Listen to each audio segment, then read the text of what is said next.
Welcome back to the 7th season of my podcast. I'm making a couple of changes for 2024, namely moving episodes to fortnightly to create a more realistic workload and publishing on Thursdays. You probably know by now that I work with companies to help them understand what's getting in the way of people having the best experience and performing well. Whether that's about work culture, leadership and management, mental well-being or engagement, I strip back the noise to uncover what's really going on. And then together we create a meaningful, innovative and sustainable approach to address those challenges. And that's what I'll be discussing with my guests. It's all about putting the human factor back into business, because when we get people right, we get business right. I want to give a quick shout out about Leadership and Manager Labs, because I'm facilitating those with the fabulous Gemma Ellison of Heart Leadership. If you're interested in a space and community dedicated to development via a process of experimentation that gives us permission to analyse, test, review and learn, all within a human-centric framework, get in touch.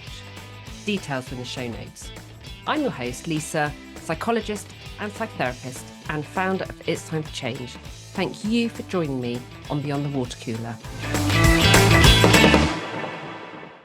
So I posted on LinkedIn recently about whether soft skills need a rebrand. And I think it's something like 42 comments later that I'm sitting here with Andrew Bardsley, founder of JackHR, and someone who's focused on helping companies keep their best people. So welcome, Andrew, and thank you for joining me at such short notice. No problem. It's great to be here. 42 comments as well. That's amazing, and we'll have lots to chat through, I'm sure.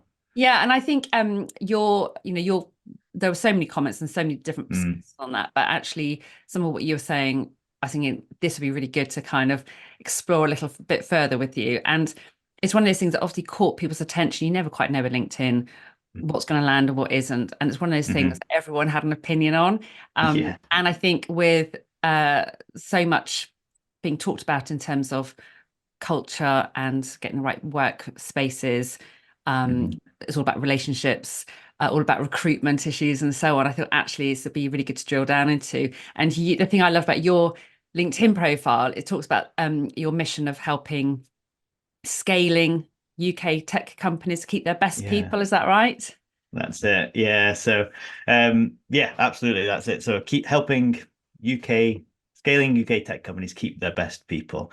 And I've played around with that that headline for a little while, but I think I really wanted to get to the heart of why we do all this stuff in learning and leadership development and upskilling and I think that's what ultimately it boils down to. I think if we can give people purpose and help them grow and help managers help people grow, it all sort of roads lead to helping organizations keep the talent they've worked so hard to find. So yeah, could have thrown out terms about, upskilling people, educating leaders, all that sort of stuff. And that is effectively what I do and what I help organizations with. But I think, like I say, all those roads lead to helping keep their best people. So that's my mission. That's what I'm trying to help people and organizations do. And yeah, looking forward to chatting about some of that stuff today.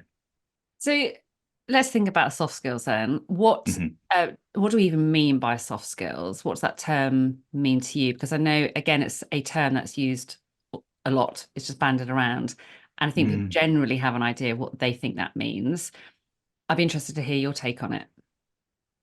Yeah, I was having a little bit of a think about this, and I think there's so many ways you can talk about soft skills, but one thing that I kept coming back to was you can know everything about a particular topic. Let's say, I don't know, software engineering, for example. You can know everything there is to know about that, but I don't know if that makes you 100% effective at your job in an organization. And I think that's where we start to then have this discussion about soft skills. I think the phrase that was going around my head was it helps you to do your job better. Yes, you can have all the knowledge, you can have all the information, and you probably do an okay job.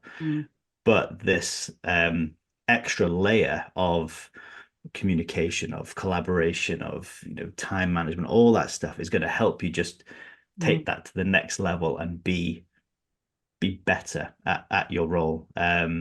So yeah, and I'm sure we'll get onto sort of some of the other sort of the conversation about how how that links with values, how that links with I think onboarding was one of them that was floating around my head. I'm sure we'll get on to talking about that sort of stuff later. But that's the phrase that I kept coming back to, was that it helps you to be better at your job.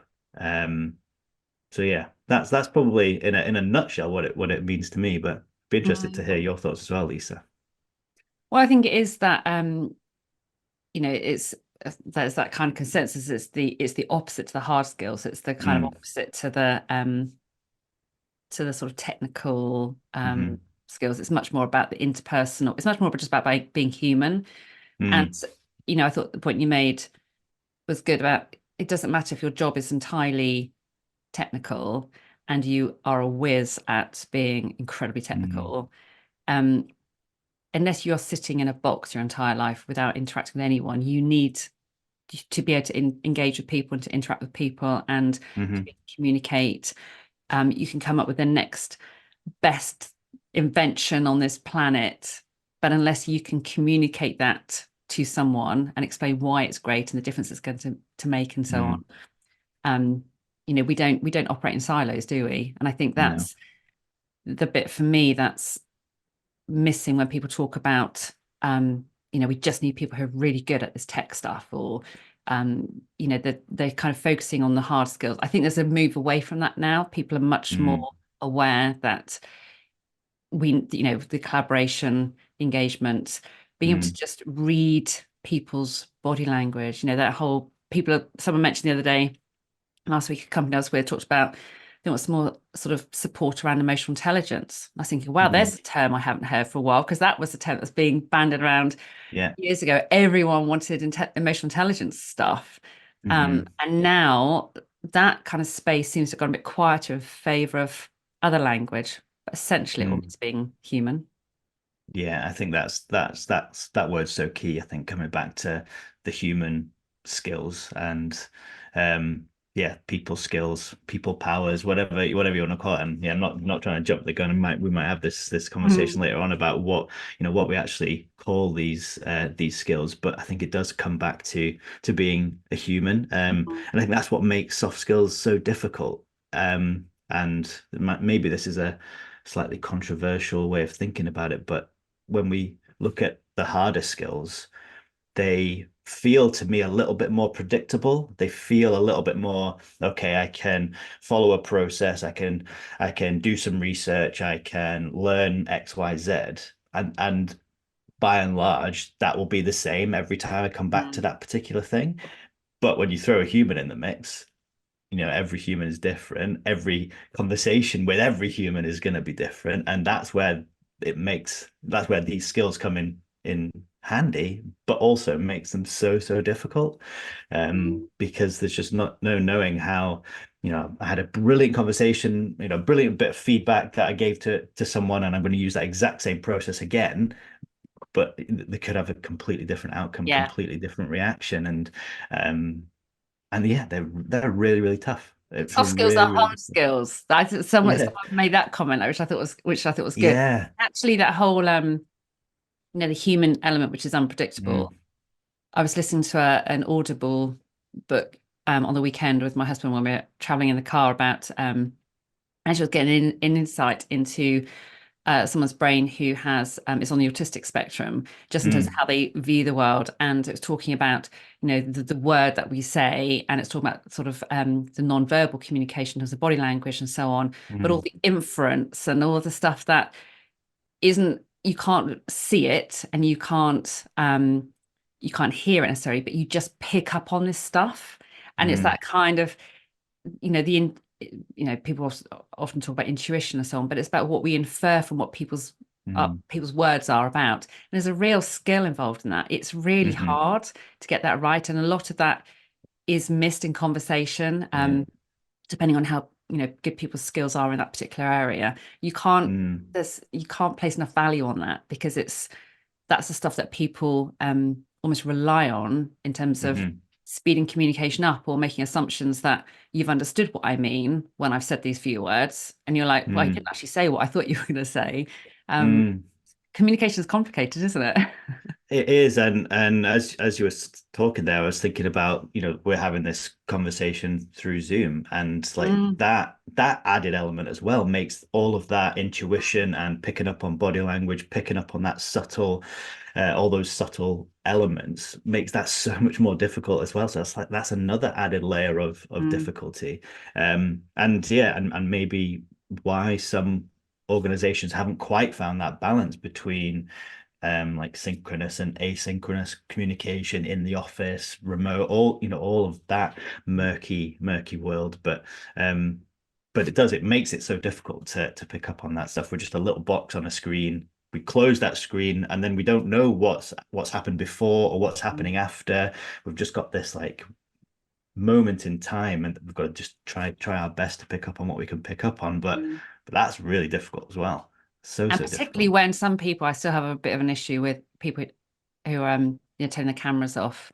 Mm, I understand that some people want to turn the cameras off, but actually, if you were in person in a meeting, you would have to be physically present, and we mm, miss so much with that, the camera off. Um, I always wonder what's going on behind that kind of blank screen, yeah. in terms of not necessarily whether they're actually just, starting the cooking the dinner or Yeah. whatever, but actually whether, Yeah. how they're feeling about Yeah. stuff, which you can't pick up. So how does so one thing I was really interested in when I was looking at your LinkedIn profile is that you're talking about, you're obviously interested in soft skills, but you're also interested Mm, in tech. And mm, I hear a lot of people talk about, well, you've got these techie types over here, and you've got these people who are really good at soft skills over here, and they kind of put them at opposite sides of a room. mm. Tell me a little bit more about your experience with that. Yeah, I think that's a great question, and something that something that definitely heard similar trains of thought, but in reality, and I'm thinking particularly around some of the managers that I've worked with, Mm, that I don't think that sort of dichotomy, is that the right word? That sort mm, of opposition exists, but also I don't think it can exist because in many organizations, particularly some of these technical organizations where you have people who need to be very technical, but they also need to be able to have the compassion, the empathy, the ability to have a great conversation. There's a group of we call them engineering managers. I think that's a pretty broad term mm, for sort of technical managers who are technically minded and have probably done a software engineering job in the past, but they also manage people. mm, And that is the sort of the fusion of these two hard skills and soft skills, or whatever we want to call them. And that's a really difficult thing to manage and to navigate. But I've seen it work so well. I've got an example of a group of graduates that we had in an organization. So fresh into the world of work, really sort of green in that sense. But also learning all of the technical side as well. And we mm, had a group of really engaged managers who needed to manage both of those sides. So they needed to be able to bring them through the world of work, help them to find their feet in meetings, in just day-to-day working in an office, working remotely. But then they also needed to be there to support and sort of help teach them through the technical side as well. And that's really difficult to switch contexts like that. Um, but really valuable because but so valuable. it reminds Yeah. me of my first ever job was being a teacher. Uh, Mm, and I, it's all about when I was only a teacher for 3 years, and then I left to do other stuff, which is about supporting schools and communities and so on. mm, But when I left that job, one of my roles was about supporting the emotional, social development of mm, children and their families. And I remember in one school, the head teacher turned around to me saying, "Well, that's not our job. Our job is to teach, is to get them through their kind of SATs with their English and their maths and everything."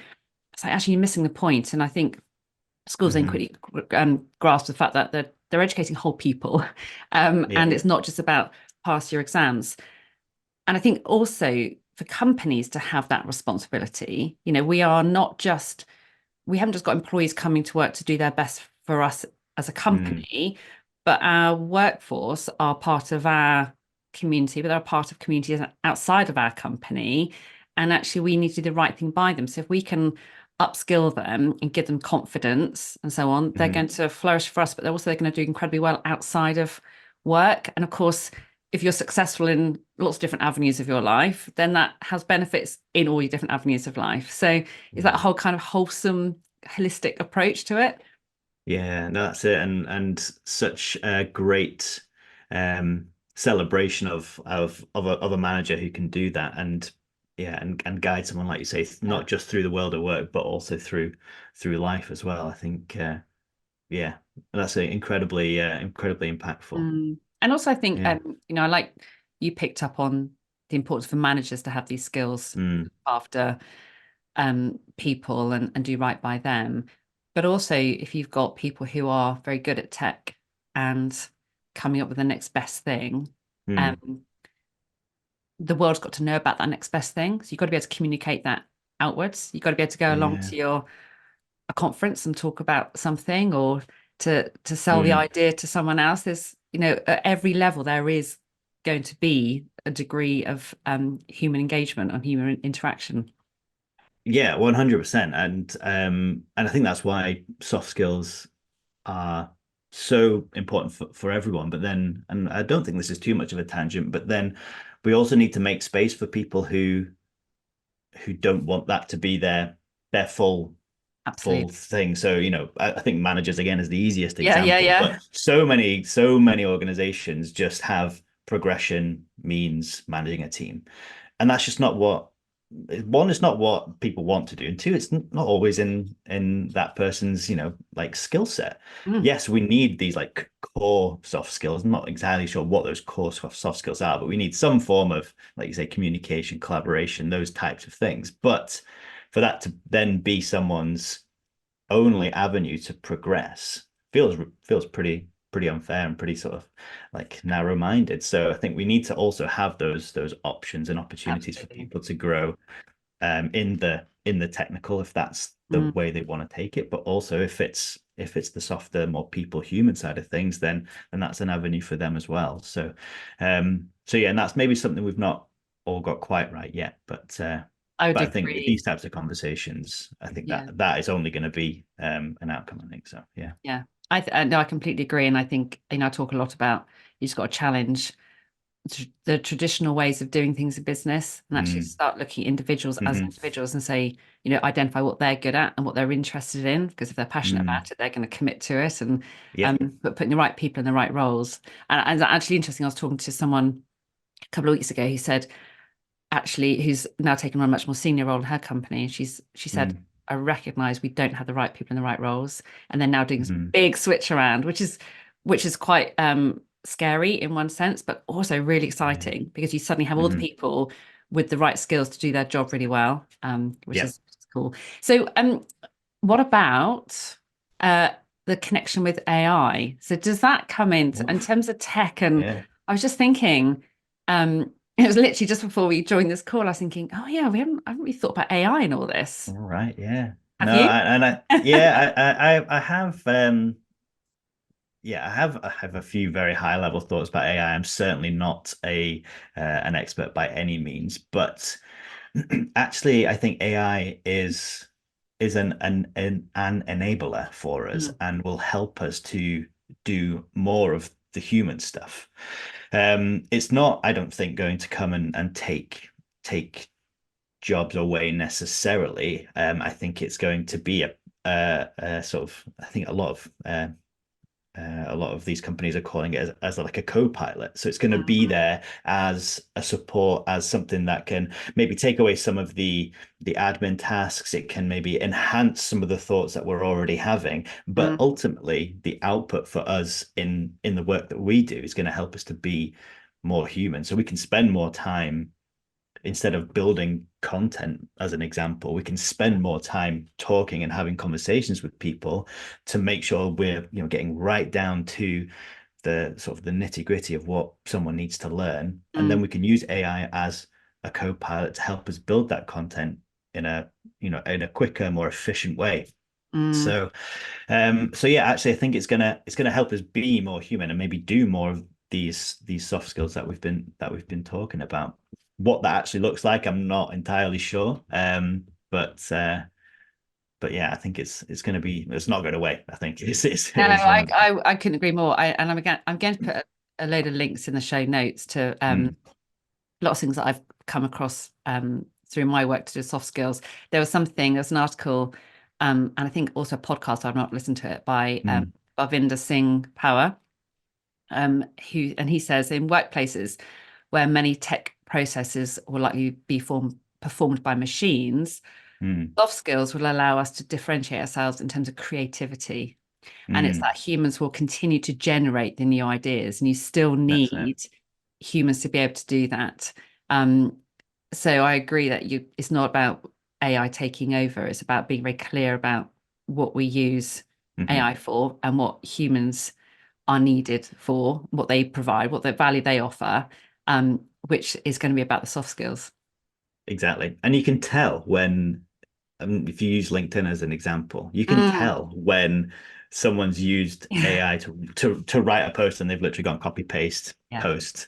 It's like it's so that it's, and I think it is down to that human touch. It's just not there. It feels, you just feel a little bit uneasy when you're reading it. It would be the same if we were to use AI for the work that we do. You would feel a little bit disconnected from it. You'd just feel that something wasn't quite right. So I think that is a perfect description. It's just going to help us to then really focus in on these softer elements, on these softer skills. So yeah.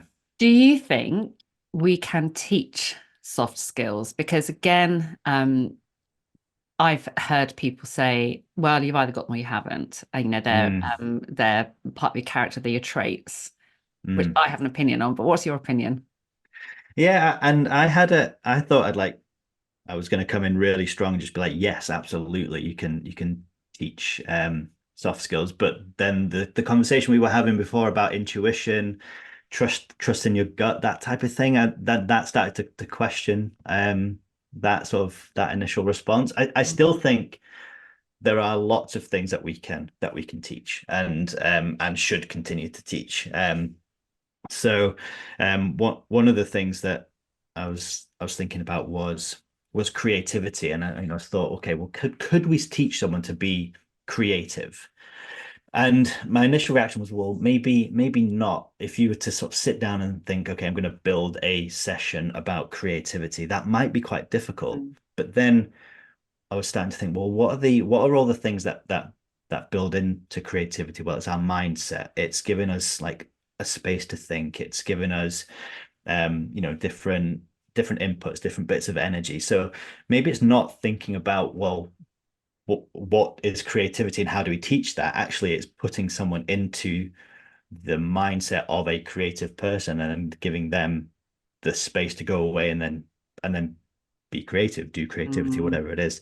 So maybe it's more building a session around something like design thinking and giving them the elements of design thinking to then go away and apply to their context instead of just saying, okay, let's sit down and talk about creativity today.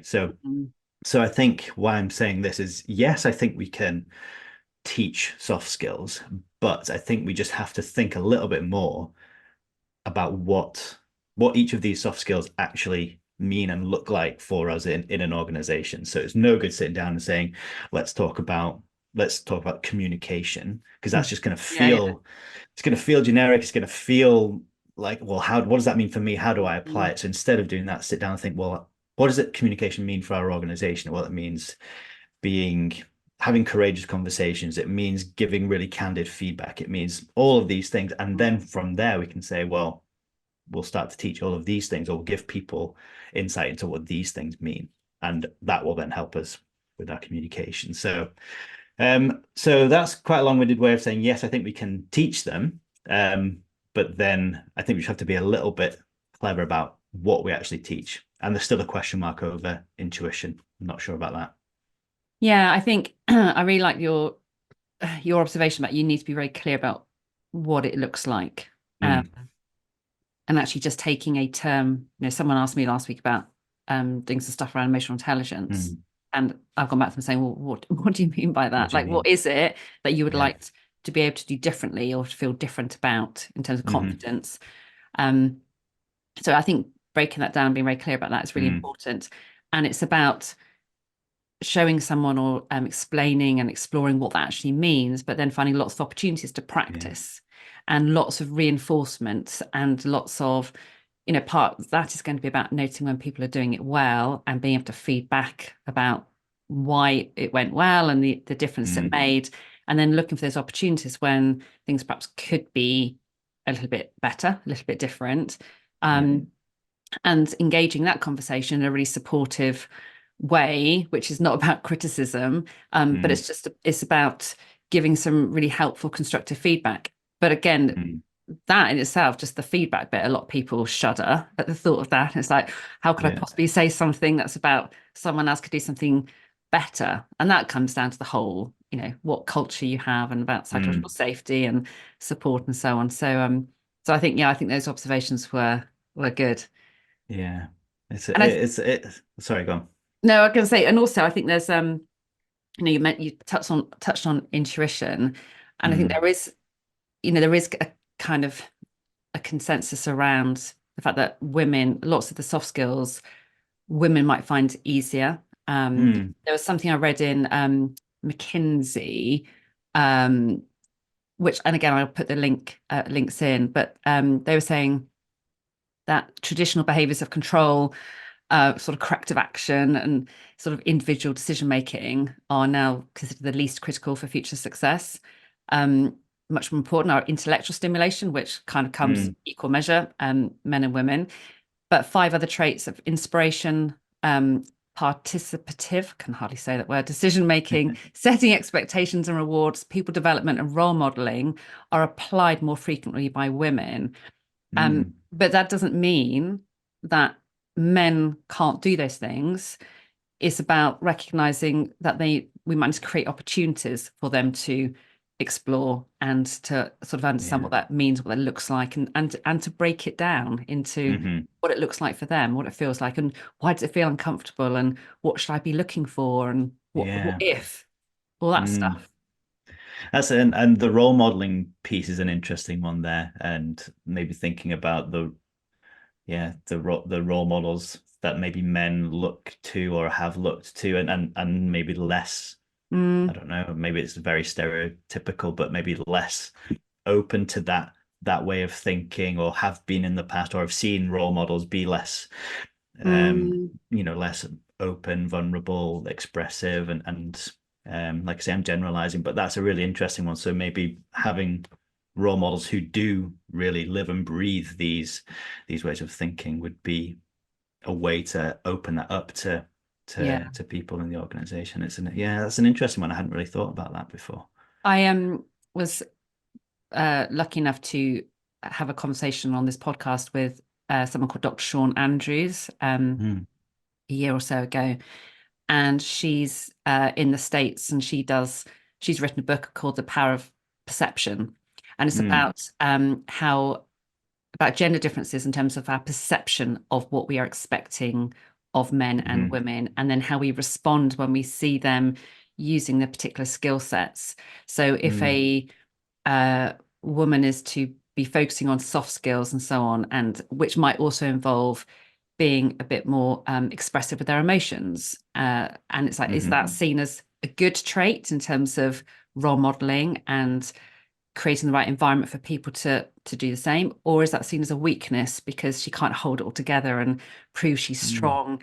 And Mm. it was really interesting. It kind of touches on the allyship and the role of men in terms of creating the right space, but also for women creating the right space, and just starting to have some really good conversations. I Yeah. love just kind of stripping back all the kind of levels of complexity which seem to build up in companies around, we've got to have this like really highbrow training about this very intellectual concept. It's like, let's just have a conversation about how it what I feel about that particular expectation, or how am I daunted by that? Do I feel I'm good at that? What do I see around me? What do I want to happen? Just talking about it at that level makes a huge difference. 100%. And just then having a clear idea about what you want to see in the organization as well. And I think we forget that needs to be the starting point before we can have these conversations, because if we're not really sure what we're working towards, it's like what you're saying about, someone asks for emotional intelligence training. Well, what does that mean, for one? How have you got to that particular summary of I need emotional intelligence training? Actually, is it if we dig a little bit deeper, is it something completely different? Is it something about having a safe space to share? Is it something about having an open culture of vulnerability? And I think just I mean, I think this is a known difficulty for learning professionals, is we sometimes, maybe not for learning professionals actually, but for businesses thinking about learning, is that they just think, well, we need X training to do so we can be better at that, but it sometimes just only touches the surface. And actually our job as learning professionals is to dig into, what does that really mean for you? Why are you trying to solve this particular problem? What are you hoping to see? And more often than not, that emotional intelligence training very quickly changes into something completely different. How did I get onto that? I was thinking about how, like, where we start, and how, what do we want to see in the organization? I think that is such a key point you made, Andrew, because I think you're right that too many companies will, it's almost like the box ticking bit, or someone says, I think we need some of this, and it's like, yeah, let's try and find a provider to do that. When I was, just before we hit record, I was saying I was up north last week and visiting Jim Liptrott's company, Howard There, and his approach to resolving, or like sort of looking at development, was really inspirational, actually, because it was around he had an idea what he thought his leadership team might need, but he said, actually, what I want you to do is I want you to come in and just spend a couple of hours with them to explore what they think they need in relation to this particular topic.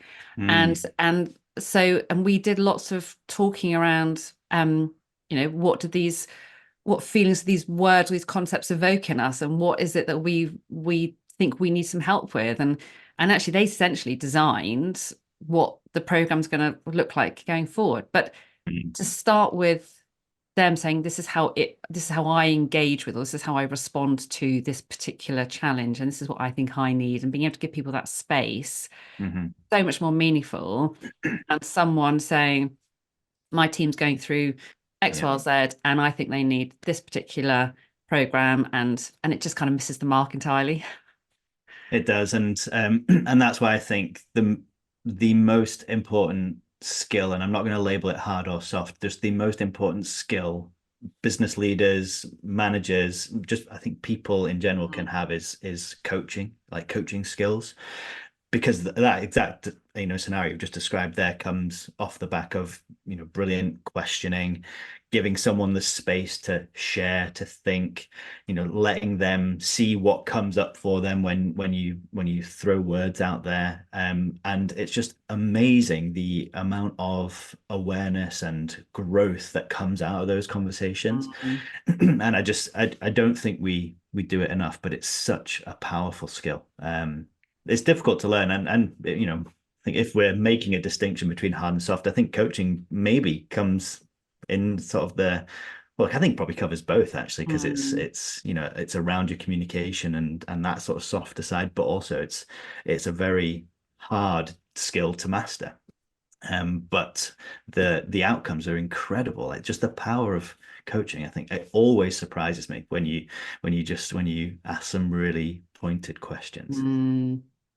I think you also, some of the comments you made me think about some of the barriers to focusing on these kind of soft skills or personal skills, whatever you want to call them, is around, it's the time to explore and to share and to develop, and that 2 hours I spent with Jim's team last week, that's 2 hours of, it's not training them, it's just No. exploring. And that takes Hmm. time. It's also about I think another barrier for people is about, it's about taking risks. It's about, Hmm. soft skills is about collaborating and decision making and risk taking and so on. And are people in the right environment to feel okay to do Mm. that? Or are they expected just to perform and to do consistently the right thing? And Mm. so again, that comes very much back to the kind of culture that we're operating in. Yeah, absolutely. And it has to be our first port of call. We have to think about what that culture is. What are the um what's the energy, I guess, we want in the organization, and then from there we can make decisions about the space that we give people, the training we give people, the skills that we want to see.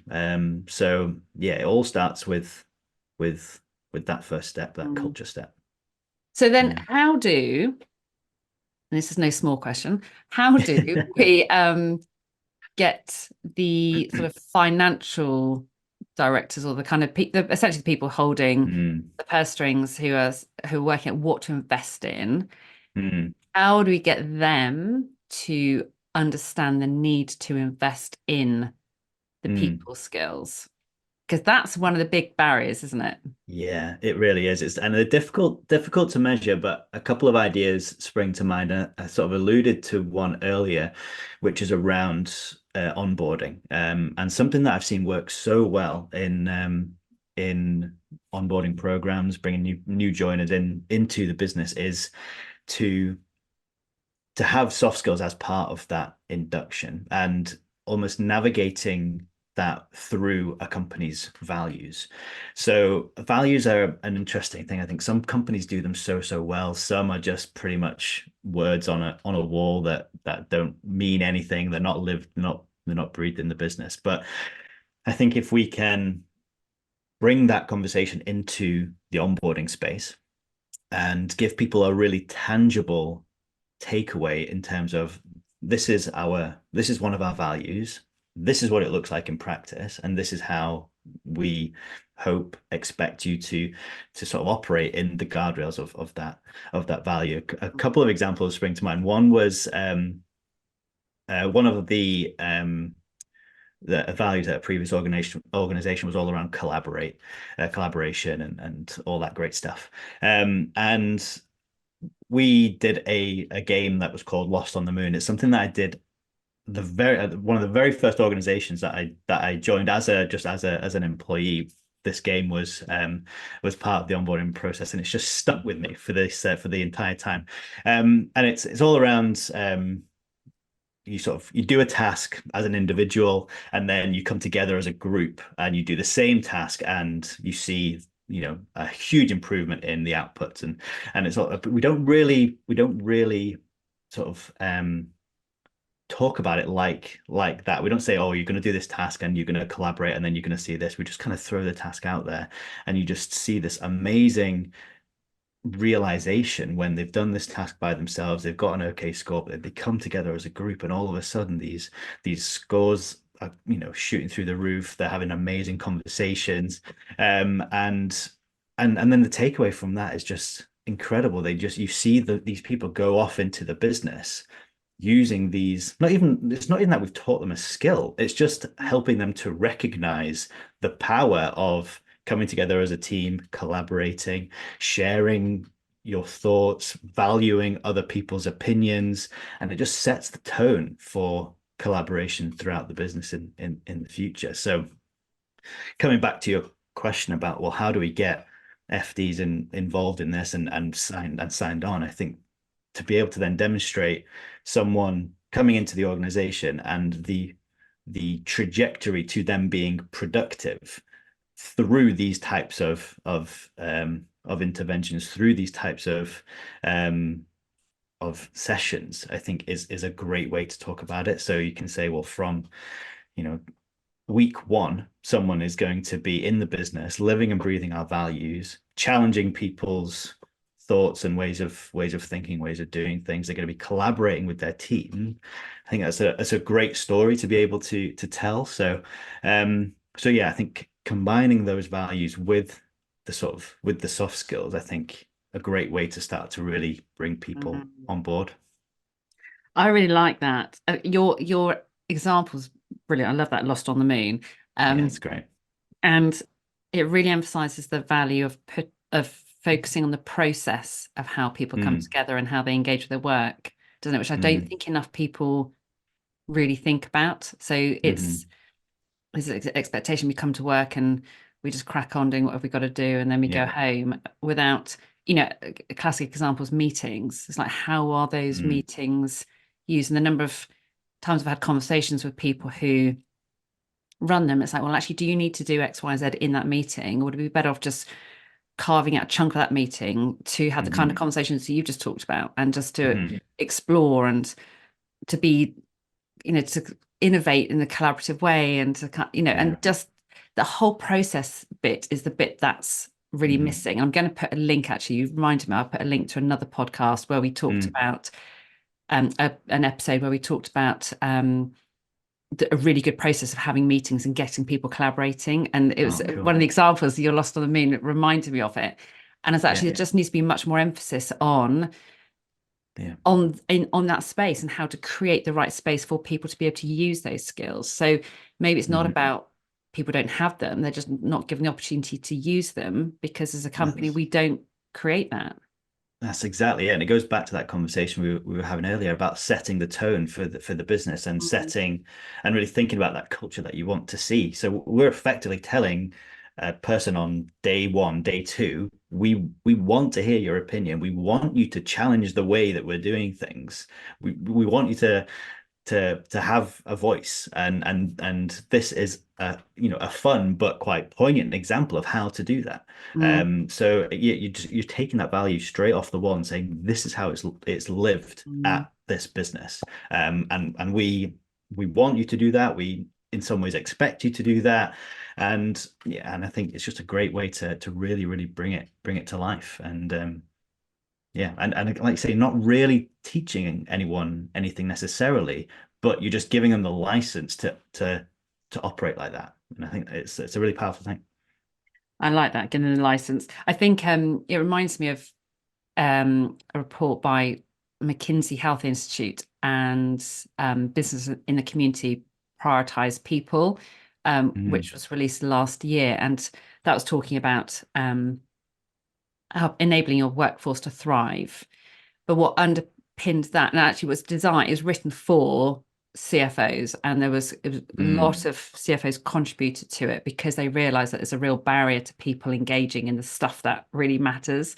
mm, Um, but what underpinned that is that actually it's not about having these new initiatives kind of being hurled at companies and saying, well, you've got to try this now, you've got to try that. Is actually about going back to the basics, which is what you were mm, describing of psychological safety. So that ability to speak up and to challenge and so on requires psychological safety.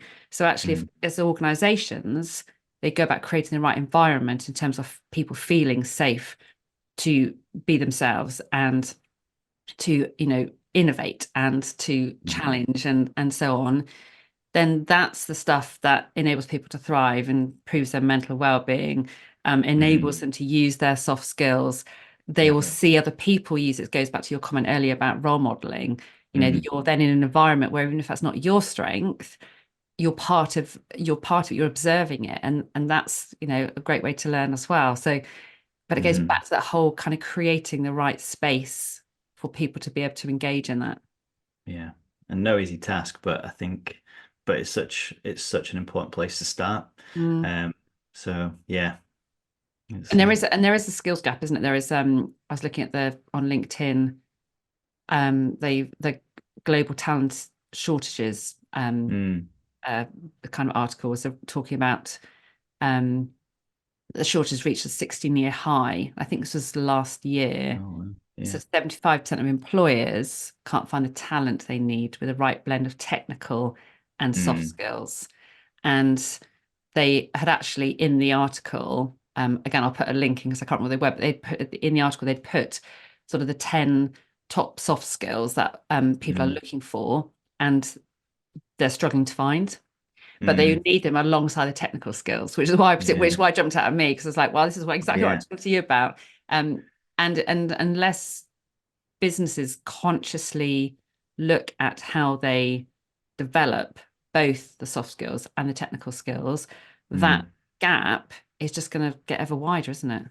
It is. And I think it also begs the question, how are we assessing for those skills when people join the organization? I think, again, easier to assess on the technical. It's easier to give someone a coding test or to have them assess a case study on the technical side. But how are we putting that sort of rigor into assessing someone's soft skills? I think a great way to do that, again, is going back to values, because it's all dependent on what good looks like in these softer skills for your organization. So linking it with the value.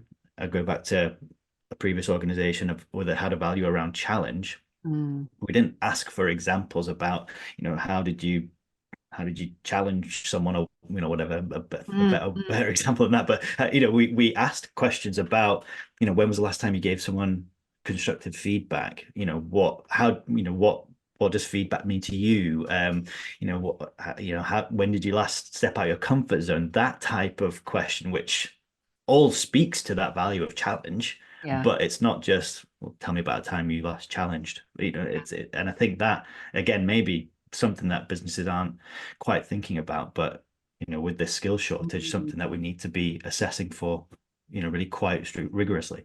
I like that that notion of just kind of posing questions about what does this mean to you, and so, because I think it also gives more permission for managers or people leading those meetings or those sessions not to have all the answers. So again, one of the things I come across is people say, well, I don't necessarily feel I've got the confidence or the knowledge or the skill to facilitate sort of this kind of discussion because I don't know enough about it myself.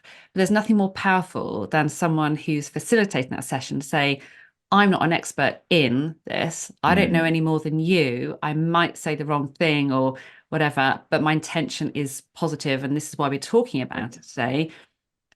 How do we all feel about such and such? And actually, it equals everyone, it levels everyone out. So there's no 100%. professional in there teaching other people how they should be doing better. It's about, well, we're all developing together, and there'll be certain people in this room who have strengths with this or more knowledge about this, more experience of this than others, and we can learn from them. The next time we have a conversation about a different topic, that those people will change. But I think just it's a real leveler, and it stops it. For me, it opens up huge potential for anyone to engage in conversations about this stuff, because we're not requiring experts to come in and lead. 100%. And I was thinking back to when I was doing my coaching training, and one of the phrases our trainer would always say was, come as you are, learn as you need. And like that, it's such a powerful thing, where she is obviously the expert in the room, but she still has that vulnerability and the humility, I guess, to say, well, but I don't know everything, and actually there could be things that you're gonna teach me. There could be things that I'm gonna tell you that don't make sense in your context. So I'm gonna tell you this stuff, but if it doesn't make sense for you, then you leave it behind, and you just learn how you need, learn what you need, and then sort of go forth. And I think it's such a powerful thing. And again, we go back to this leadership and management conversation, and it's, again, is it a skill? Is it a mindset? I don't know. But the idea of being vulnerable and not feeling like you have to have all the answers, but being able to say, well, let's explore this together. Let's find a way forward together. It's really powerful and can unlock so much in a team and in an organization. I liked what you the example you gave about onboarding and then kind of touching on recruitment, because again, that reminds me of talking recently with an organization that's going through huge change, and we're exploring what that looks like. And as part of that, they were saying actually what they need to do is to look at their recruitment process to make sure that they are recruiting people who can actively engage with change and aren't phased, aren't scared by it, are kind of like welcome it and accept that that's part of progress. And it was a really interesting, it's one person made that comment, but I was like, wow, they've really got it. They've got the sense that as we recruit, we need to make sure we are recruiting the people with the right skills to engage with the process that our company's going through, rather than they've got to tick all these particular hard skills off. Because the hard skills you can train people up, and yes, you can certainly develop the soft skills, and we talked about that today, but actually to have the right people with the right, as you said earlier, mindset, and that openness and willingness to engage in the processes that are about bringing people together and helping them along the emotional journey. So powerful.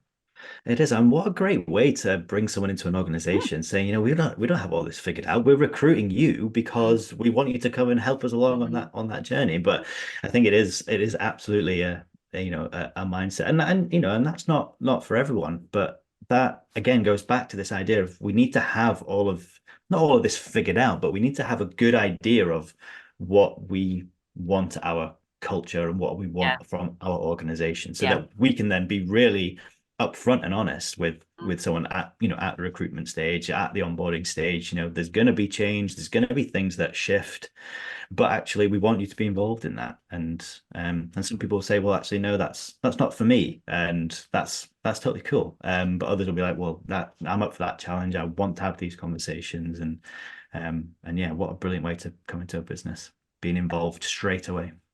I think also on the other side, some people I coach who are some leaders in their organization who have been working in their organization, female leaders, for a long time, hugely experienced, hugely talented, and massively successful at what they do. But because they worked in an organization for a long time, they kind of have done a bit of everything, and they're one of the people who, both people I'm thinking of in the same situation, where they're like, I'm no longer just top of my game in this one particular area of whatever the hard skill is, but I'm really good across the board. But that undermines their confidence. And both of them have been worried about the fact that they are not whizzy in terms of all the latest, haven't got loads of new certificates and qualifications in terms of saying you've done this level of this and that level of that in terms of the tech stuff. And I've been having the conversations with them, but look at your ability to look after people and lead teams and encourage people to engage in the processes, and actually it's trying to help them realize the value of what they have. I'm going to make sure I send this podcast episode to them so they'll know exactly who they are. But it's about companies and what they're looking for to recruit, but it's also the individuals putting their hands up and saying, I'm really good at this stuff and I have a lot to offer your organization because I'm good at this, and this is why it's really important now. So it's almost them creating their business case of, this is why you need me. And that might bring us really nicely full circle to this sort of the description of hard skills versus soft skills, because there is still this mindset that maybe soft skills are inferior to the hard skills. But I think it's just it's I think again it's just this the sort of the mindset around having the ability to have great conversations, to actually, when you're in that position of leadership, it's no longer your job to be the expert in XYZ. It's your job to be the expert in the sort of the soft skill side of that coin.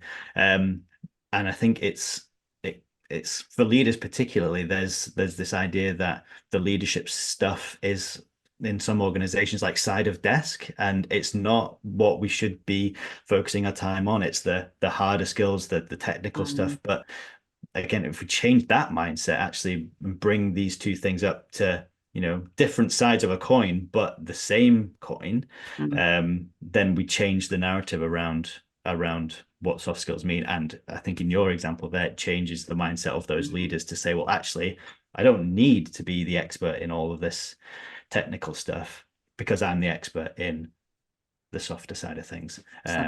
So yeah, I think John Hibbs, who I know from Coefficient, he commented to say something about soft skills don't need rebranding, they need repositioning in business strategy. And it's about how we think of them. And maybe we don't use, if we want companies to take them more seriously, we stop using the term soft skills, because actually they are hard skills. And they need effort and intention to develop and use well. But certainly in terms of how we position them and how we think about them, it makes all the difference. So as we kind of wrap up, Andrew, give me some top tips. Like, what would your advice be to people listening to this in terms of thinking about these skills in their organization? Yeah, I think the first thing that comes to mind is, I don't think it's a tangent, but it's this idea of giving L&D a seat at the table, and like an actual seat at the table, so that we don't have an order coming down the line saying, we need emotional intelligence training. We might need emotional intelligence training, but actually we're the experts in having that conversation. And more often than not, it probably won't be emotional intelligence training that you need. But because we're not in that conversation, because we're not in that room, then, all these conversations have had before we can really help get to the bottom of what that training need, or, it might not even be a training need, So I think giving L&D a sort of a seat at the table. I think another thing that came to mind, again, slightly tangential, but important, is to truly invest in your managers and your leaders, so that we can talk to them and have conversations about being vulnerable, about not needing to be the expert, about actually being the expert in this more human side of the conversation, taking away this mindset of leadership management is something additional to your day job. It is your job, and your people are your job now. So we need to change that narrative. And I think I think the I can't remember the person's name, but not rebranding soft skills, but repositioning them. They are equally as important. They're equally difficult, and actually we need to be talking about them in those terms. They help us. They both sides of that coin help us to be good at our jobs, and we need both sides of of that coin. So yeah, investing in your leaders, giving L&D a space at the table, and repositioning. I like that. Good advice. And I want to finish with a quote from Forbes, which kind of I've alluded to already, but it's that bit about, it's not the skills that are lacking. What we lack are workplace cultures that allow those skills to shine, which I really like. Andrew, thank you so much for joining me. I've loved this conversation. And bearing in mind, you and I had never spoken before today. And I only reached out to you 2 days ago going, don't suppose you fancy jumping on a podcast with me?